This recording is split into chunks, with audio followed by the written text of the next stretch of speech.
Hello, good morning, everyone. Welcome to the Intelligent Masculinity series here on the Sick of the Shit publications. I'm Nick Paro, not your dad, and I am joined today by my friend and a gentleman who I've gotten to know over the last few months and interact with. And you all probably know him from the Find Out podcast and now Find Out Media, Tim Fullerton. It's good to see you. Hey, Do Nick. you mind introducing yourself to everyone real quick so they Sure. know who you are? Sure. So thanks, Nick. It's been so great getting to know you too. This part of the fun thing about this journey is meeting so many amazing people that want to make a difference in the world, which is really, really great. But I am a longtime digital and political strategist. I worked on the first Obama presidential campaign. I was in his administration for 5 years. I was chief digital officer for the state of New York. I was a VP of marketing at WeWork for a little while. Had my own digital marketing agency, and now I'm the co-founder and CEO of Find Out Media, where we are building content to appeal to men, which we hopefully think will move more of them to our side on the left. Awesome. Well, to be honest, part of the reason I'm able to do this series, this Intelligent Masculinity series, is because of the work that Find Out podcast started and the masculinity talks that you guys are having just by the nature of them and purposeful discussions in that direction towards a better manosphere. And as I say, a manosphere that doesn't suck Right. and one that isn't oppressive to people, but actually teaches men how to be good men. And so I've started this series, the Intelligent Masculinity series. I think you're my 8th interview so far. I'm doing an initial series of interviews throughout the month of January and February, 2 to 3 a week. And I'm writing a huge set of articles that follow. So this interview will also feed into the written article series that goes along with it. So I'm really excited for all of this. I've gotten to explore masculinity with multiple men in using these same questions, but finding very different experiences in very constructive ways. And so I wanted to get your thoughts around intelligent masculinity, and I have some questions for you today. Great. And some of them are more serious, others are a little more playful. We end the set with a 4-part question around the Mulan song from Disney Mulan song of "I'll Make a Man Out of You." Okay. Because that's the clarion call. At least when I was a kid, clarion call for men. It's like the "Let's Go Girls" of men's songs, and it stuck with me. And so I hope that one's a little bit playful for you too. Okay. And before we go into it, before we get into the actual questions themselves, you just mentioned Find Out Media rather than Find Out Podcast. Yep. And so could you give a little bit of news or updates around that? Because that's really exciting to me too to hear. Yeah, so thank you. So we obviously have the Find Out podcast, which was originally how we started with this, and we realized that we were onto a sort of model of people who, influencers or creators that have large accounts. Like me and my co-host combined have over 4 million social media followers, and so that's, I think, part of the reason why Find Out took off was we had an engine to push people to it, because it's very hard to grow podcasts. And so we've decided to take that model wider. And so we have 6 shows in development with creators that I guarantee you'll know at least a couple of them. We're not quite there on announcing them, but next month we will be.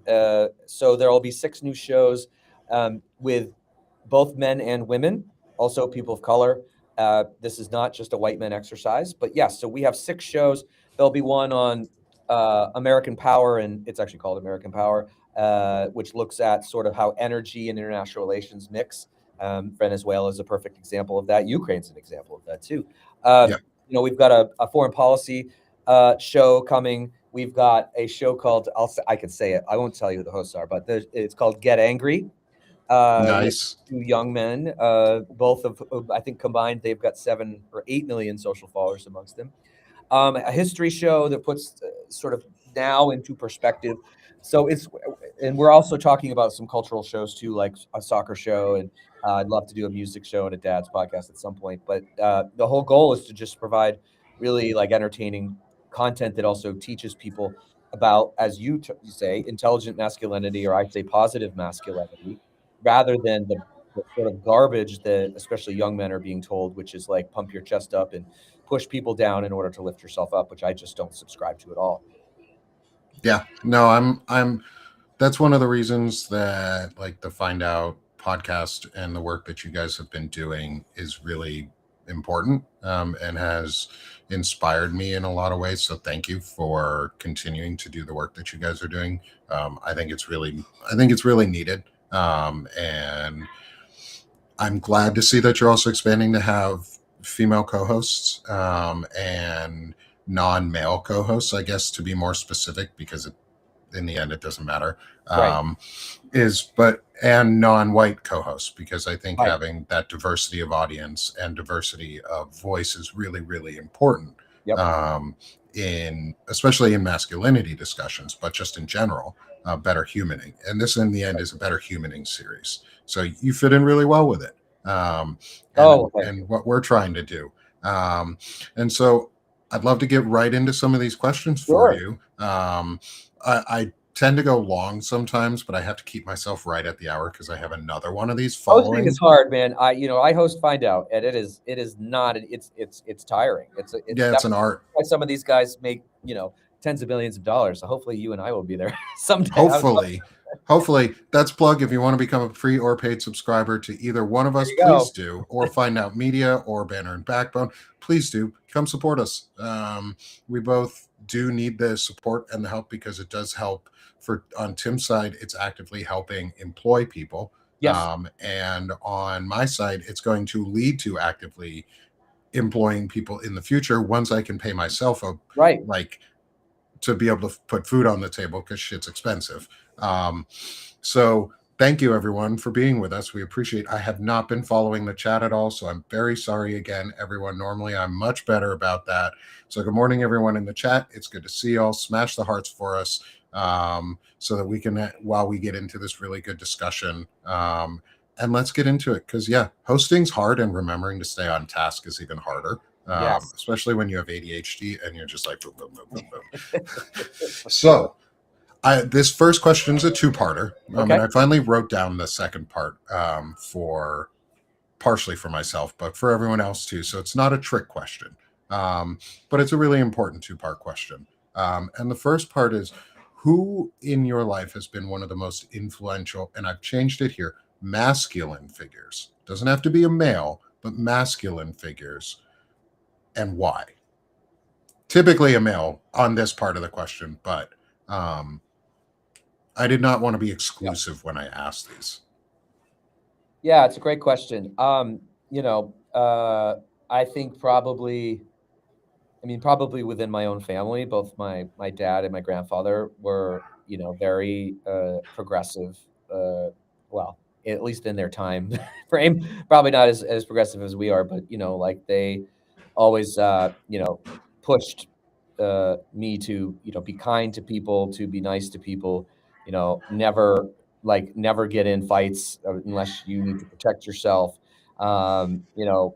No, just really like leading by example and showing, what it means to be a positive masculine man. And I think the thing with my dad in particular that was helpful to me was like, and not good for him though. He did not like his job. He had the same job for 40 years.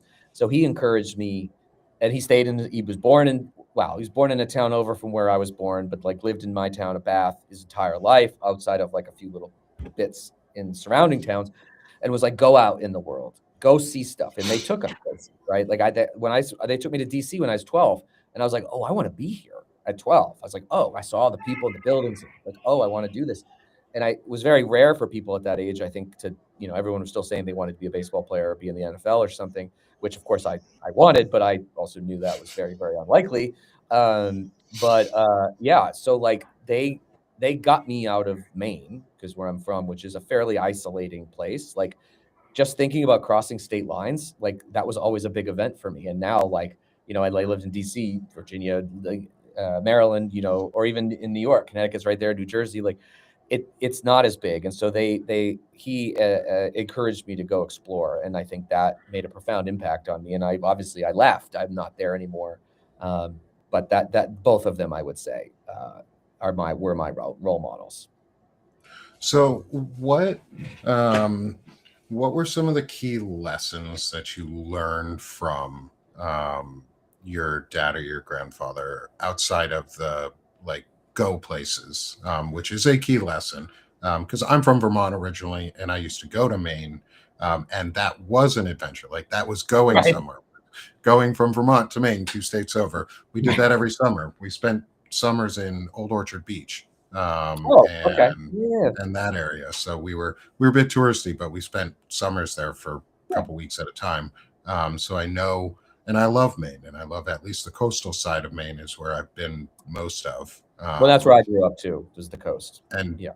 yeah, and I played soccer out there, and it's a beautiful area. So I love Maine. But building on that is like, what are some of the other like key lessons that they taught you? Maybe on lessons, not just the good lessons that they've taught you, but maybe on some of the lessons from from a mistake that they've made, that has Yeah. taught you something really well. Well, yeah. I mean, I'm pretty open about this, but my dad also became an alcoholic after both of my brother and I left. My brother's 2 years younger, is 2 years younger than me. He developed a drinking problem. I mean, the roots of it were I was still in high school, but was not like at the time. Didn't you hear these stories of people growing up with alcoholic parents, these nightmare scenarios. I didn't have that. I was very, very Yeah. lucky, but he sort of developed it actually after my grandfather died, and he became my grandmother's caregiver. She completely fell apart, so he never got to grieve. And his way of dealing with it was a drink before, and then it was two, and then it spiraled.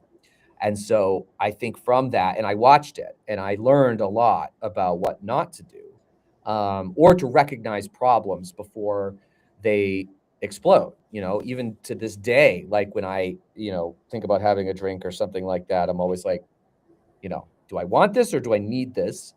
And to make sure it's a want, not a need.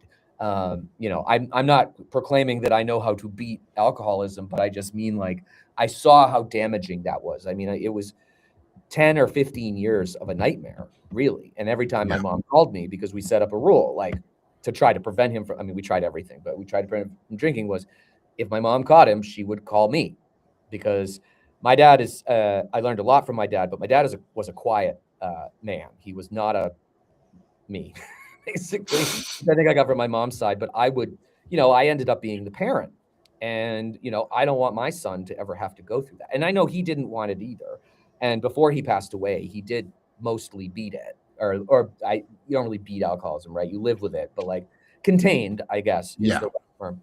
So that was good, but like I never want to be in that situation, and I never want my son to be in that situation because he's an only. So like, I at least had my brother, but like he won't. So I do not like I will not allow that to happen to my son.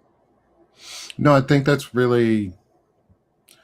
probably going to tie into one of my later questions, for you too, on self-reflection and self-evaluation. However, I think that's just a key idea for, to build off, is like with the masculine figures in your life, your grandfather and your dad, who have been really important, both positive and negative, on different areas.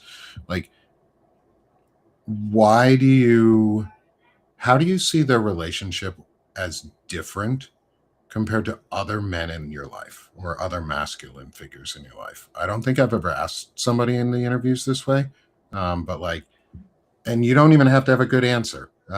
Is Do you see is there a difference other than them just being like? I'll let you answer the question before I add any biases to it. Do you see there being like a difference in how you treat their relationship to you or revere their relationship to you than you do other men in your life? That's a great question. Yes, I mean, I they taught me the right way, and I think seeing a lot of people, particularly, we're not really, going too political here, but like, you see all these men driving by Governor Walz's house yelling the R word with their kids in the back. Yeah. And I'm just like, even I grew up in the 80s and the 90s, right? And and like, unfortunately, everybody used that R word, not really understanding how damaging it was. But my grandparents or my dad would never have done that. Like, and it wouldn't have been, I mean, and if they saw somebody doing that, they would have been disgusted. And so it is true that, like, uh, that how you're brought up makes such a difference in who you become.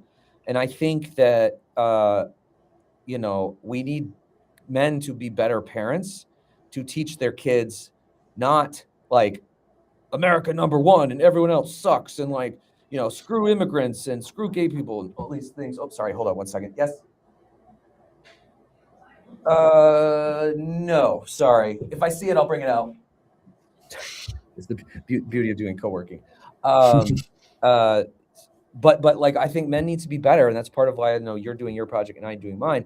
I have friends that are the same as me, but I also have friends that are not, and they were raised in families in which their parents did use those terms, and they were derogatory towards people. And I don't think that they are having happier lives, like constantly being afraid of people that they have no reason to be afraid of just because of the color of their skin or who they love or who they are. And I think that there is a big schism happening in this country, which I am really nervous about, is that some of these bad things that I thought were, and maybe this is my privilege coming out, but I thought we were past, screaming the R word at a governor who has a son who has a disability. I just think we need to be so much better than what's being projected with one group in particular. And I think everybody knows who I'm talking about. Yeah. No, I agree. And this series, like I say to every time, is it's a better humaning series in general. Like, obviously, it's a better humaning series. People, all these lessons that apply to you as a intelligent or positive masculine role. I'm not gonna say the R word just for a question in the chat. If you want to look it up yourself, it's not an appropriate word. It is very derogatory towards people with disabilities, especially those with learning disabilities. And I have learning disabilities, so I'm not going to say that word. And I am a disabled person, period. So I'm not going to say that word. Just like as a Jewish person, I wouldn't say the K word. And I don't use things like the N word. Right. There's reasons you don't use words because they're disgusting, like they're dehumanizing, disgusting words, and there's no reason to repeat them. And I think it's okay that you bring that point specifically, because what I think is men are the problem. This is a better humaning series, and women aren't the problem right now. En masse, women are not the problem. The largest group in the country that is the problem are men, but are specifically white men. And we're the ones causing a lot of the issues. So this is a series for men and to help white, especially folks that look like us, be better. And I think you make a good point that it's a very dangerous schism that we're in. And one of those things that I think these men or these individuals who masquerade as men, who have this fragile and fake masculinity, like Pete Hegseth, like Stephen Miller, like Charlie Kirk did, like Ben Shapiro does, like Nick Fuentes does. These are all fake masculine appearances. These are all charades and performances.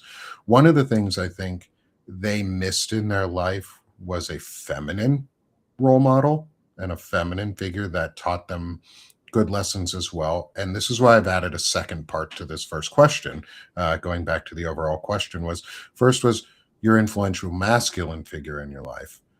And I've found through all these conversations and in my life too, because I live this experience, is some of the most important people in our lives, and many of the most influential people in our lives are the feminine figures and Mhm. feminine models.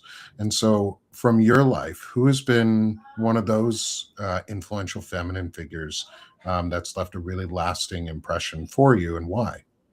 Yeah, I mean, it's a similar answer to the other. I mean, you can see that I had a pretty good upbringing, but my mom won, but in particular, my grandmother on my mother's side, and I can tell you why. So my grandmother got married at 19 to a Navy man, and they got divorced within 2 years. But my mom had been born, and so my grandmother was a single mother, a divorced 21-year-old in 1952 in or 53 in Maine, and didn't go to college, of course. And, so that was somewhat limiting. And luckily, her parents helped her tremendously, but like had no support from I, I don't really call him my grandfather because I never met him, but like my my biological grandfather on that side supported her none. Um, and but my grandmother, was the most positive person that I ever met.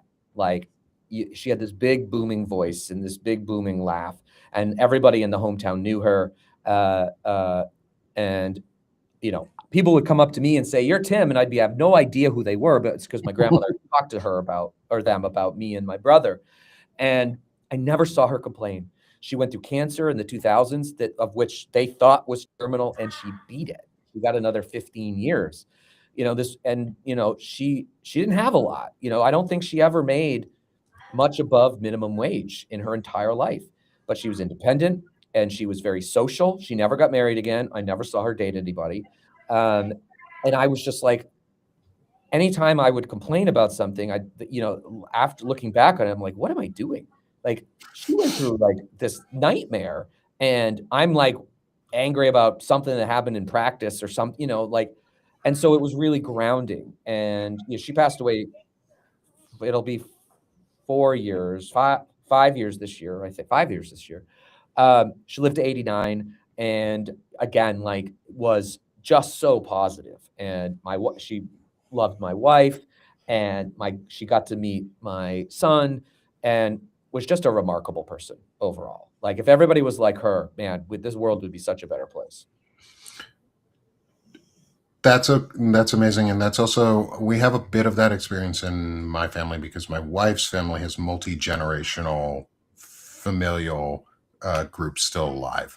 Oh, great. How has that been an influence for you as a father, and just as the grandchild, but as also as a father at this point? Is how has the being able to have that multi-generational of a great grandparent in existence and alive for your children at the same time, and what has that done for you to what model has that given to you to bring forward? I mean, I think it's family is important, and there's no real replacing it. But like, anybody can be your family. I did grow up. I actually had Well, I only remember one great grandparent, but I actually think I had three. Two of them passed away when I was like 3 months, and one when I was like a year or something like that. So I don't really remember that. There's like one picture with me. But my grandfather, I used to spend every Friday night either at my grandparents' house or my grandmother's house. So back and forth we would go. So they all lived in around the same area. My grandfather died when I was 16, and he died of lung cancer because he was a chain smoker who actually had quit because my brother and I begged him to, essentially. So he did quit, but it was too late. And one of the ways that had an impact on me is that I think I've had 5 cigarettes in my entire life, like, stupid college drinking, whatever. Like, I have no interest in cigarettes because I saw my grandfather wither away, because it was a long, painful end.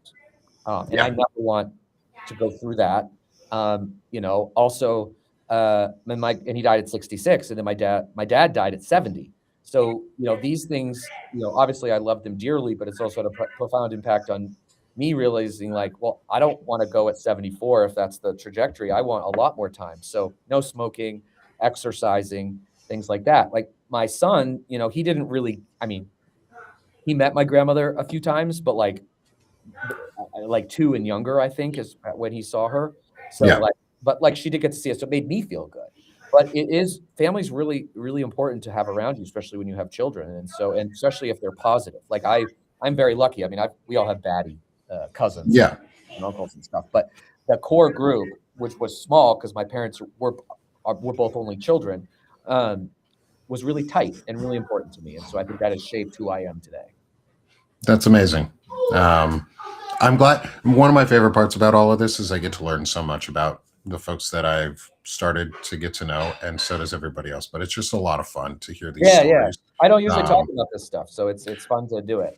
yeah, I think right now too, it's really important to be able to do this too. Even though a lot of people are.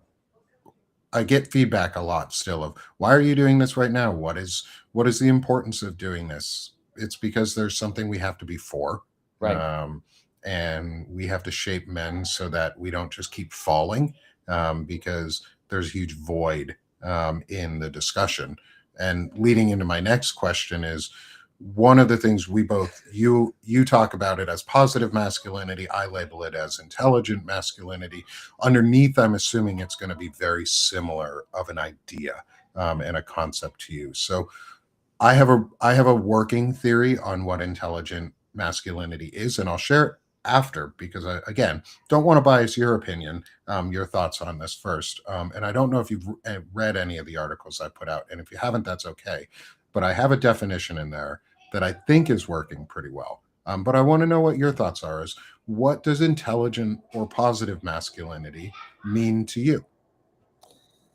Yeah, it means a few things. I mean, I think it's one, positive in nature, right? So like not negative.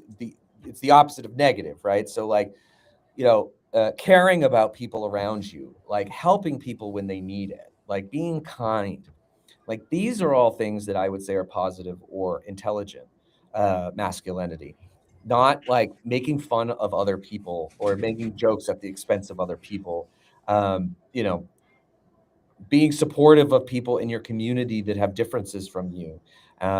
All of those things to me are what positive masculinity is, or intelligent masculinity. And compared to, you know, the unintelligent masculinity, which is playing to people's fears about others, right? Whether it's Somali immigrants in Minnesota or Maine, or whether it's the LGBTQ plus community, or whether it's a Democrat or a conservative or whatever. Like we should be always like lead with kindness until it is not received is sort of the way I would phrase all of that. I think that's great. I'm gonna give you my definition so that we Okay. can, while we do this too, so maybe you can use it in any of your answers, or just think about it. Is to me, intelligent masculinity is. Hold on, let me actually pull it up because I should have done this ahead of time. I'm slow on the uptake today. That is Um, okay. but it is the ability to, or she's. I'm not going to try and butcher my own definition while I don't even have it up. Sorry, y'all. Give me 1 second. Live stream. This is how I do it on live streams. I lose myself. Well, Um, had to answer the door, so like we're doing it live, right? That's the yeah. As we'd say, fuck it, doing it live. I exact. don't mind swearing on these shows, especially. I don't mind swearing on any of my shows. You've, as you've met me before, my filter level is probably around one, um, um, because I do respect filters for some things, Yep. obviously, but I don't for other things. Um, I do have a friend who now owns the website Smeglomaniac, because that's my definition of Stephen Miller. Is he is smegma, and I don't know if you know what smegma is, um, but it's gross, and so we're gonna start putting together the Smeglomaniac website at some point. Um, because I do value words like that and the play on it. Okay, so getting back to our questions as we talk about like words and what they mean. Intelligent masculinity, in my thesis so far, is the refusal to outsource our accountability onto others and the discipline to live with the consequences of our actions and values. Be those good consequences or bad consequences, but the discipline to live with the consequences of our actions. Um, and so just wanted to put that thought into your head as we continue moving forward into through our discussion here. Um, is you've talked about it in various ways so far, is how you model your do things, and or how you've received modeling in your life of what masculinity looks like and what intelligent masculinity can and might not look like, Mm. and what false masculinity looks like, and this frail ego driven masculinity. So in your mind, how do you or in your life, how do you actually model the intelligent positive masculinity, for yourself and for others around you, because you are a father and what you do impacts your children, um, and their view of the world. So how do you model it for them? That is a great question, and is something that I am constantly, thinking about. And I think I mean, some of it is really uh, living my values. I mean, what we're doing with Find Out Media and what we're trying to do is try to make a better class of men, uh, and not be so shitty to people. And so, being that, like helping others when necessary, very important, and showing up for people when they need it. All of those things I think are really important. And so it's really more of a showing than telling, though there is telling as well. I mean, my son isn't old enough to really have any sort of conversations about the MAGA movement and what is going on. But like, I think having conversations about the way the world works and, the advantages or disadvantages that certain communities have is important to tell people, tell kids. Like I grew up in I mean, Maine is the whitest state in the country. And Is so it? it is by I was percent. always taught that Vermont was the whitest state in the union. No, it is. Um, It is Maine. It is Maine, and um, you know, we did have a Navy base when I was growing up. It's closed now, but like, so there were some kids from other places. But generally speaking, my classes were 99% white, so like we didn't really get a lot of exposure until I went to a college, so it's predominantly white too. But then I moved to Washington D.C., which is not, and you know, it was eye opening to be amongst people who'd had different experiences. But I never feared them, and I never was like worried. In fact, I was more interested in hearing their experiences, and so I think and I live in New York now, which again another very diverse place, and you know. It it matters to show, and I think that was part of like my parents taking me on trips to these places when I was growing up to see diversity because we didn't have it. yeah. I even remember my parents taking me to Provincetown in the late 1980s, early 90s, which for those of you who don't know is a very large gay community in Provincetown, and they took me specifically to be like, here you go, like, see, there's nothing different here. And I think that stuff matters, and so I try to do that with my son where I can as well. I think that's really awesome. Can you talk a little bit and maybe use this time for just a moment to sell your or promote yourself and what Find Out Media is doing too? Because I think this is an important part of where Find Out Media fits in, and like you've talked about of the podcast is how do you use Find Out and the platform that you have, Mhm. and how do you work with the other male creators that you are friends with to purposely model this in a visible way? Right. Um, Well, and one of the greatest things about doing this work is meeting so many men that share our same values, like Nick, like you and I do, and that and I think that men haven't, white men in particular, but all men have not been doing the work on our side, like the women, and particularly Black women. And it's time for us to stand up. And it's been great to see a lot of men raise their hands and say, "I want to be involved. I want to be part of the solution." Like, even though I am in the most privileged class in this country, probably in the world, I would say, white men in the world are the most privileged. um, you know, they want to help and they want to tear down some of these structures that have been built over centuries to give everybody an opportunity. And so, the guys that we have chosen to work with are all people that we know, uh, and that are just like us as far as like core values. I mean, everybody's different. We have a country music artist who you know who that is, and we'll announce that soon. And we've we've got an army sniper, like that, and we've got an oil and gas expert, and we've, like all of this range of people. And I think it's going to be really interesting to see how the community reacts to like all of this content that has never come from men on the left before. And I think there's a real market for it. I mean, I was one of the White Dudes for Harris founders as well. And that's how I got started or brought back into politics, to be perfectly honest. And like, I looked around the room and I was like, all these guys share my values, and like, everyone's got their backs. No one's sniping at each other. Like, and so I think you're going to see a very different version of men than most people have seen online before. And that's what I'm really excited with the whole Find Out Media umbrella. That's awesome.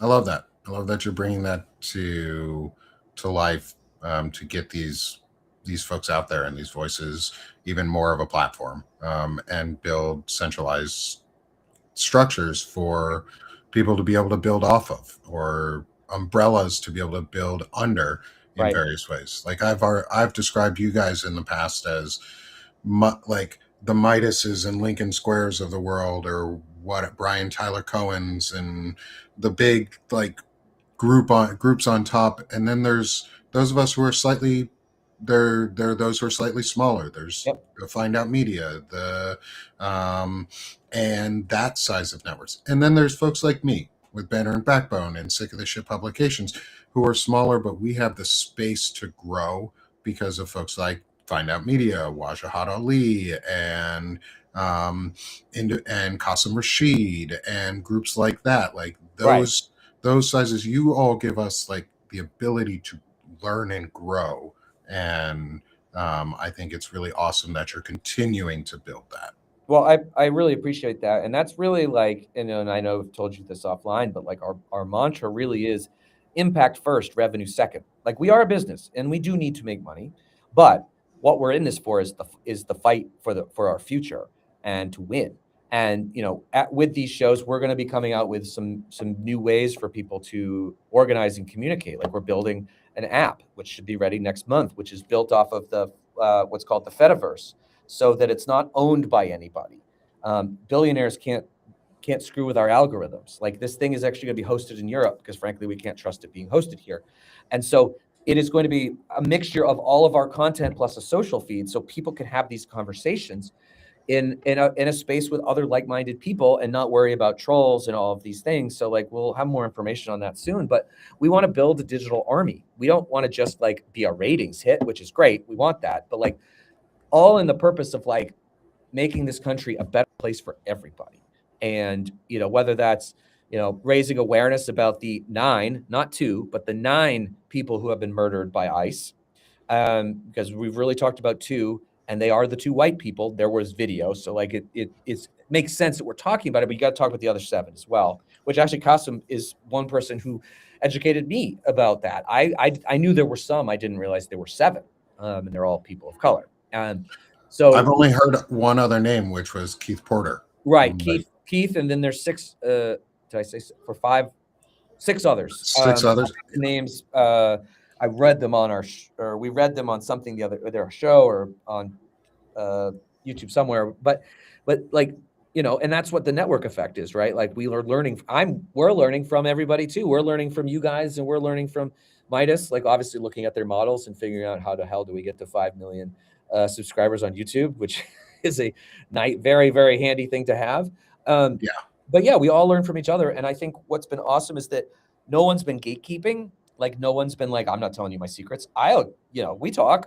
I give you all the information that I've got, because like, it's not like there's not going to just be one group that succeeds. We need lots of groups to succeed.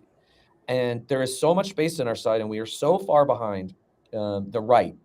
I can't tell you how many parents have liberal progressive parents telling me that their sons listen to Andrew Tate, because there's not like a lot of counter to that. And he is feeding them a lie. And most of these guys are still young. They're, frontal cortex or whatever your brain. Their cerebral cortex area. Yeah, math, science are not good things, but are not fully developed until you're 25. Like, you're getting poisoned in the online space, from essentially the moment you open a phone and create accounts, you're getting fed a lie about like the way to be a man is to be rich and jacked, and then you can get a subservient wife and you'll like be able to buy a Lamborghini. And that's what Andrew Tate tells his people. That's what Nick Fuentes essentially, he doesn't really go so much into the relationship part, which we don't really need to go into that with He him. has some interesting views on relationships that I have discussed, and he's a odd individual. I mean, he's a Nazi. Like, Yes, he's a Nazi. yes, he's a Nazi, and he has some really, really bad views about himself and sex. Yeah, and I don't know, Nick, you might be breaking up here a little bit. I don't know if it's me or you, but I think You're back with me. It's me. You got it now? That was me. Yeah, Okay. that was me. It's okay. What I was saying essentially is like, he's the one that made up the "your body, my choice" line after the election. These guys do not deserve any visibility whatsoever, and it pains me to even talk about them, but they're big enough now that you have to.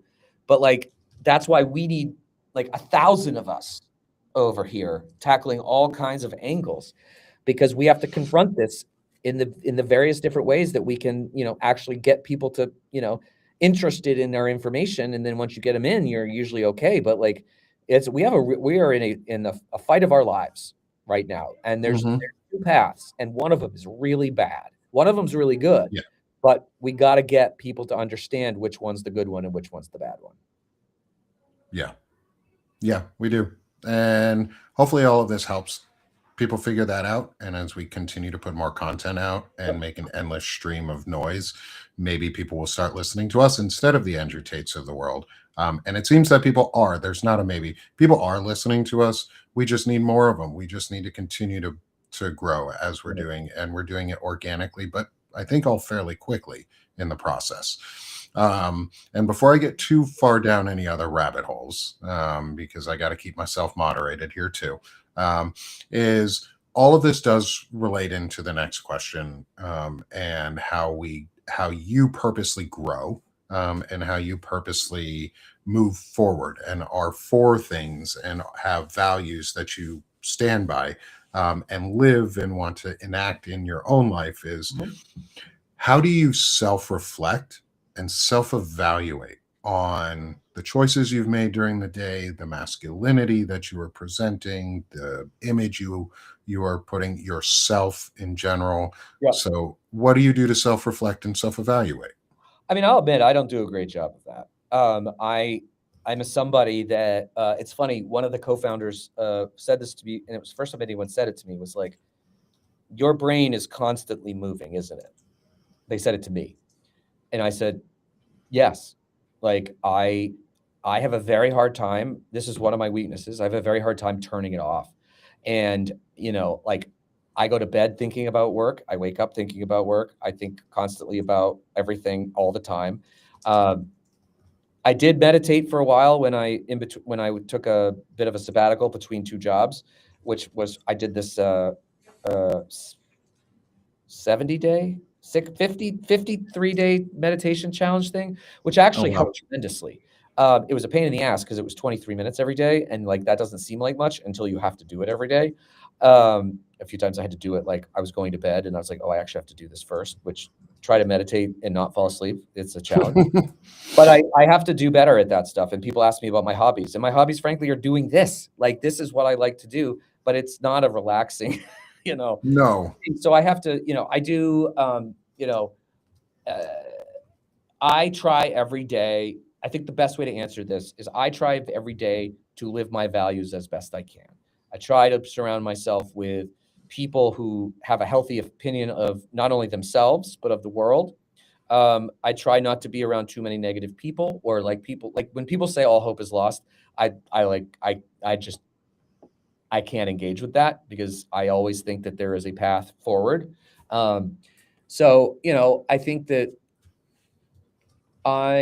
it would probably behoove me to take more breaks. But,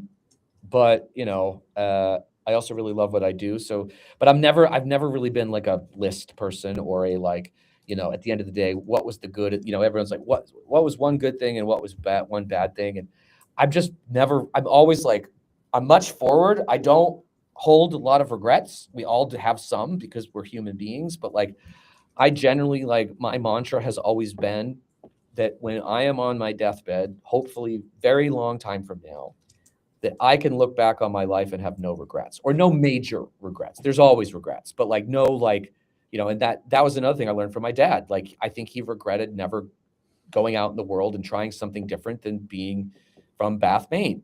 And that pushed me. And so I actually feel pretty good about where I am because I have been leading it that way. I mean, again, privileged white male, it's a lot easier for me than others, but that's what I've tried to do. And it's to this date worked pretty well. I mean, there's been some bad, I lost my grandmother and my dad within a 10-month period.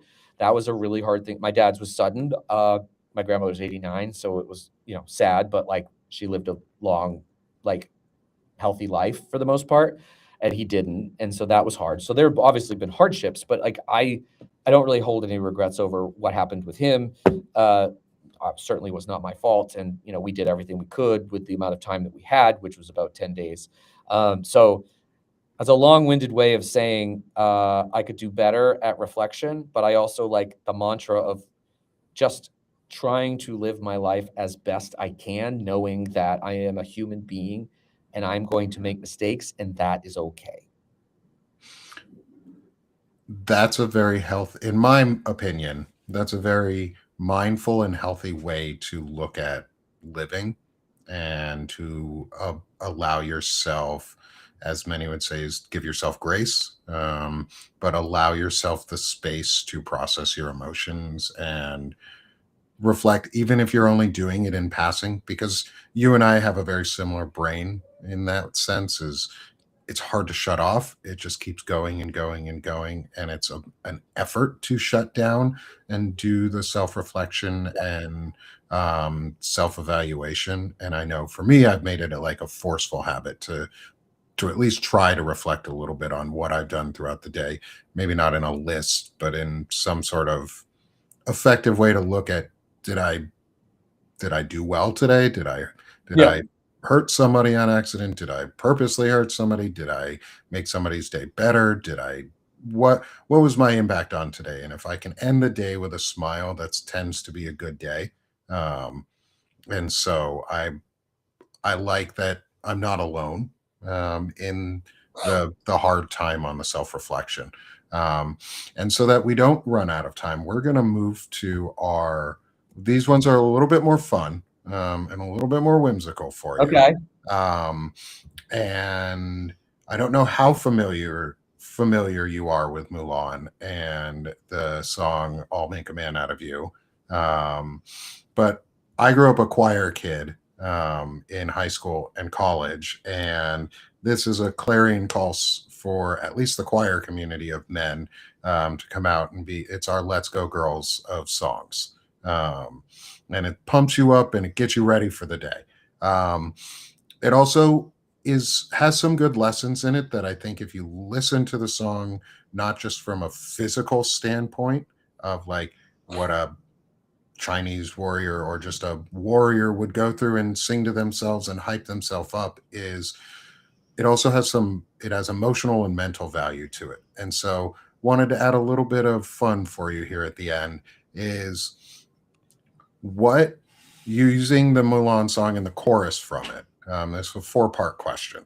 And they can be short. You don't have to worry about, there's no right answer. There's no wrong answer. These are fun. The last question tends to be the most exciting because it catches you off guard a little bit.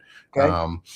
The first one is, what does it mean to be as swift as a coursing river to you? And how would you apply that in your life?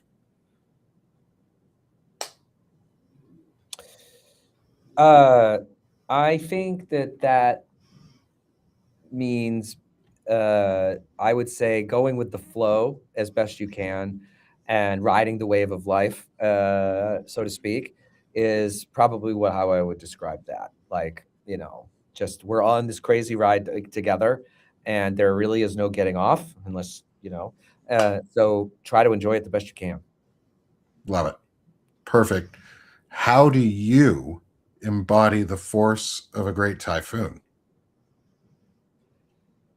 I mean, I think that my co-founders would say a typhoon is probably pretty accurate to describe me, because I'm like, this idea, I talked to this person, I did this, I did that, like, when I get excited about work, which I am this is the best job I've ever had,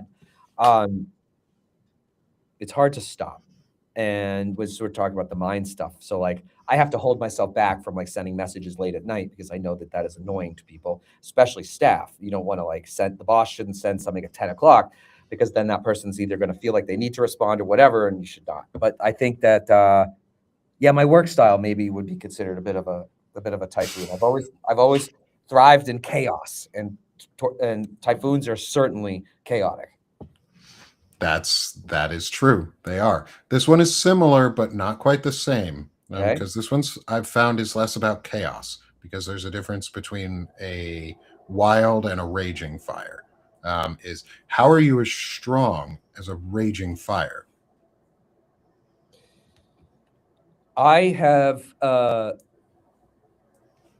always really enjoyed standing up for people and pushing back against injustice. And I have never really understood why more men don't do it with the privileged position that they are in. So I think that would be that I am willing to use my voice to help people who do not have a voice. I think that's awesome. And I think you're doing a good job at it too. Thank Helping you. boost voices. And I listen to the Find Out podcast all the time. Every episode I listen to, because you guys have really good interviews and really good discussions. So I appreciate what you're doing. Thank you. And the final question for I'm ready the for day this. is, how are you as mysterious as the dark side of the moon?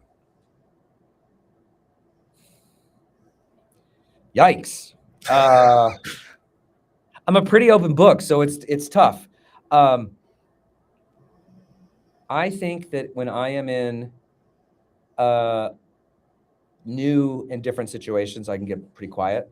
And I think that, usually I have a horrible poker face, like when there are no restrictions on me. If someone tells me something that, shocks me or is like a what the fuck, you will see it in my face. But when I'm in situations of like chaos, for example, or like I used to work at Everytown with mass shootings, or Oxfam with international disasters, like you have to move like this. And so when I get into those modes, I can tend to get quiet because I'm in my head formulating like what we need to do, like 10 steps out. I'm not just thinking of the next one.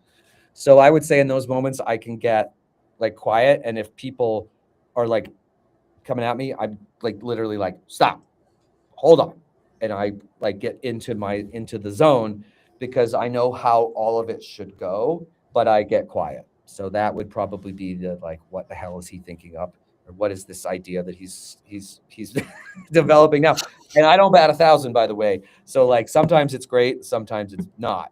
But I would say that's the moment when I get mysterious as the dark side of the moon. I like it. This has been so much fun, Tim. Thank Yeah, you for this really good discussion. I want to give you the last couple minutes here to promote yourself, promote the work that you're doing. I'm going to pull up 2 QR codes first. Would you prefer your own or Find Out first? Oh, Find out. Okay. All right. I've got 2 QR codes for you for today, but promote the work that you're doing and all the stuff that's going on. I know we've talked about it, but how can folks support you? Yeah, I mean, going and following the Find Out podcast on all social channels, especially YouTube, to be perfect. I mean, Substack's great too. Substack and YouTube are probably the most important ones for us. Substack because obviously we can do memberships.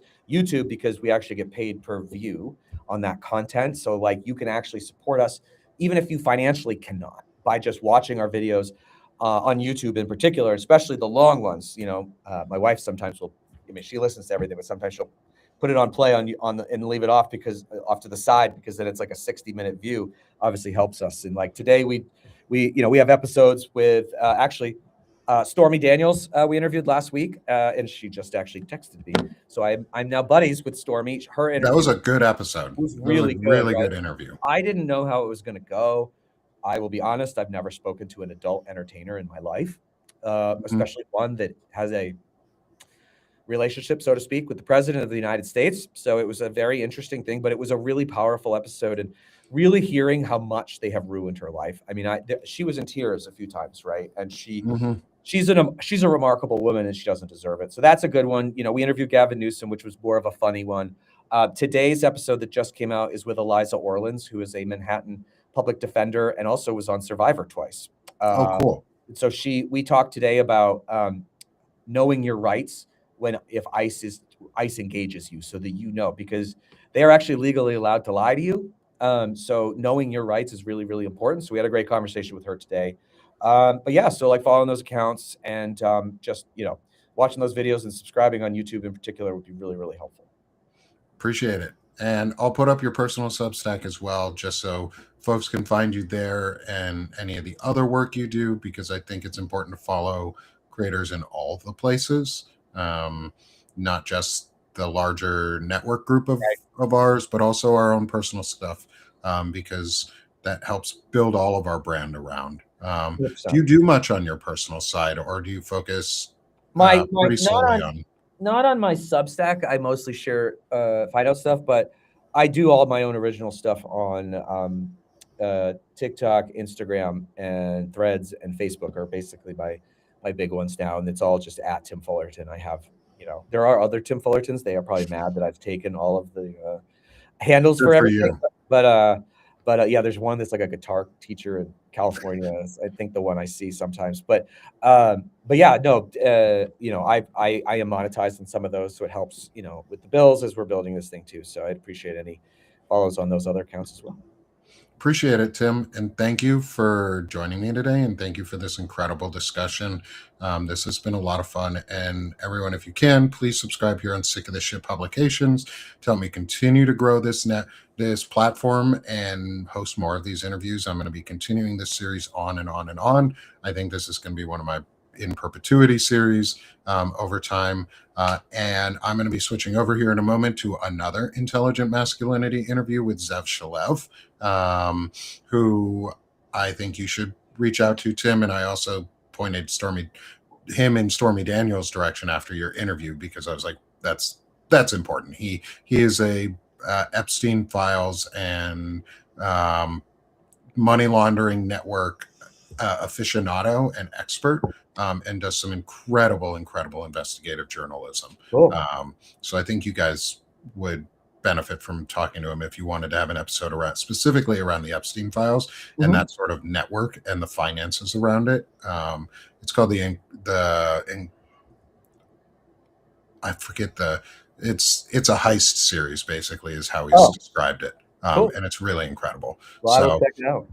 Thank you, Tim, for being with me today. I so appreciate it, and really appreciate getting to have this discussion with you. And everyone in the audience, thank you so much for being with us here today. Smash that heart one last time, and then join me again here in just a couple minutes for The Greatest Heist. Sorry, thank you, on narrative.org. That's for Zev Shalev. But join me here in another couple moments with Zev Shalev on Sick of This Shit Publications. Tim, I am Nick Paro, not your dad, here with Tim Fullerton from Find Out Media.